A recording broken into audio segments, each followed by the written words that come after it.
This is PHYS30141 video 23, and in this video we will use the boundary conditions, the relationship between the electric and magnetic fields across a boundary between two media.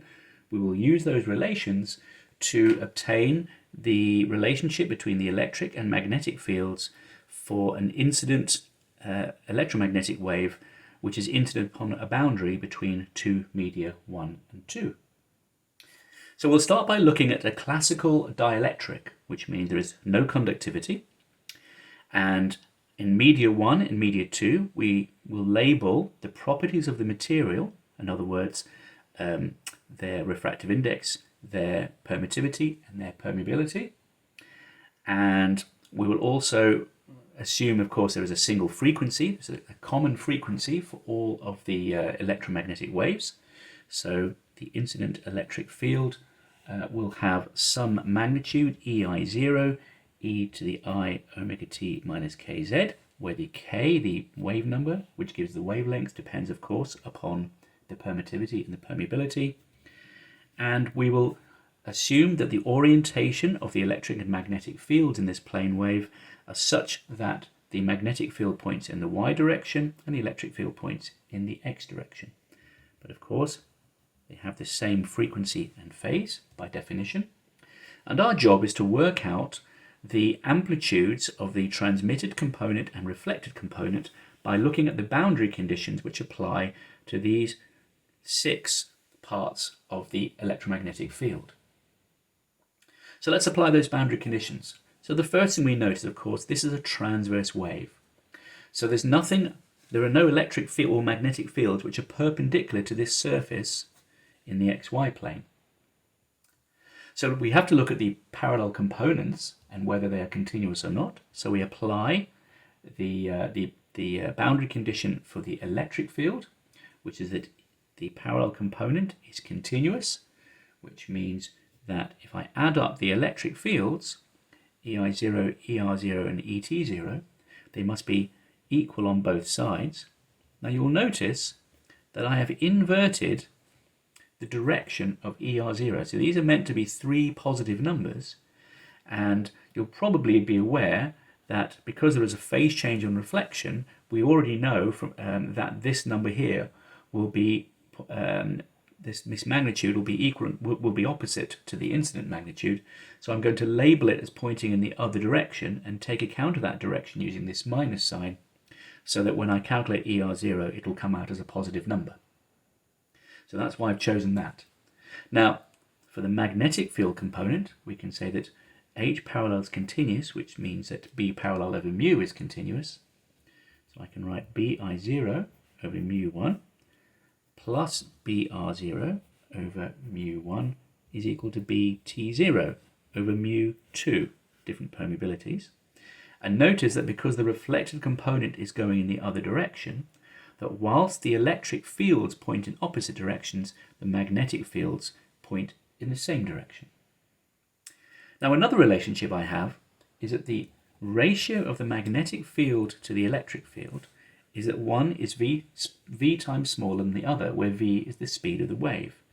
And of course I know that the speed of the wave in a dielectric is epsilon r, epsilon 0, mu r, mu 0.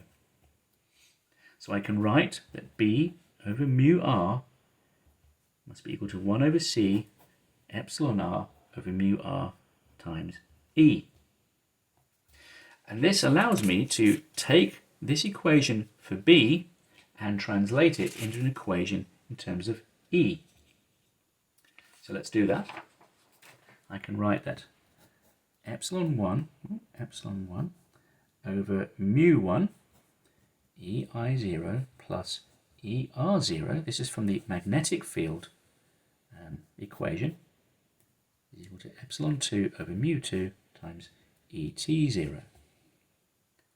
Now, at this point, we remember that we're in a dielectric, so I can write mu1 equals mu2 equals 1. It's a non-magnetic material, and the refractive indices, n1 is equal to root epsilon 1, and n2 is equal to root epsilon 2.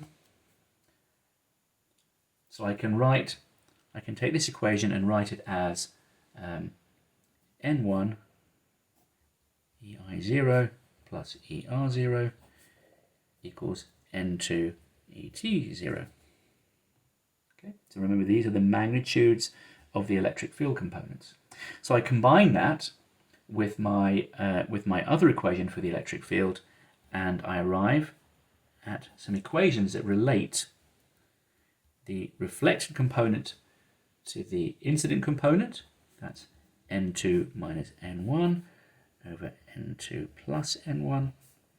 And for the transmitted component, I can write an equation of this form, which is that the transmitted electric field magnitude is related to the incident electric field magnitude in this way.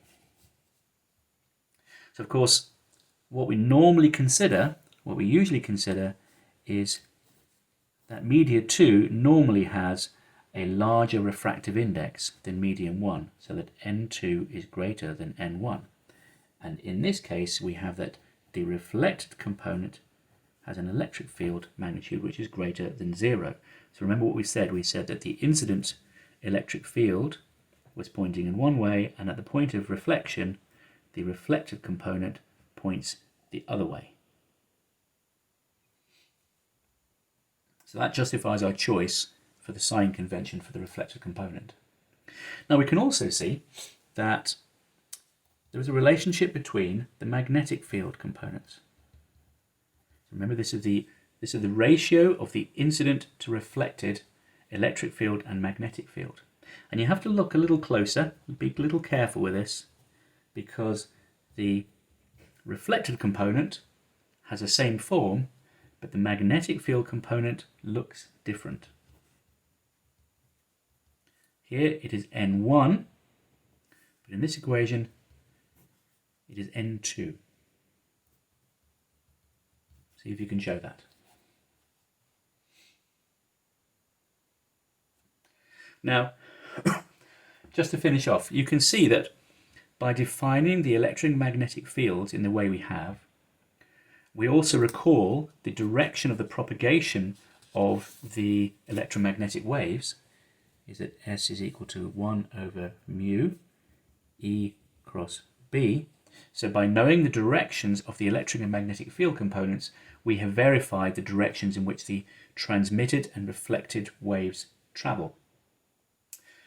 The other thing we can do is to calculate, we take the total amount of power that's reflected, which is this times this, okay? That's the amount of power carried in the reflected wave compared to the amount in the incident wave.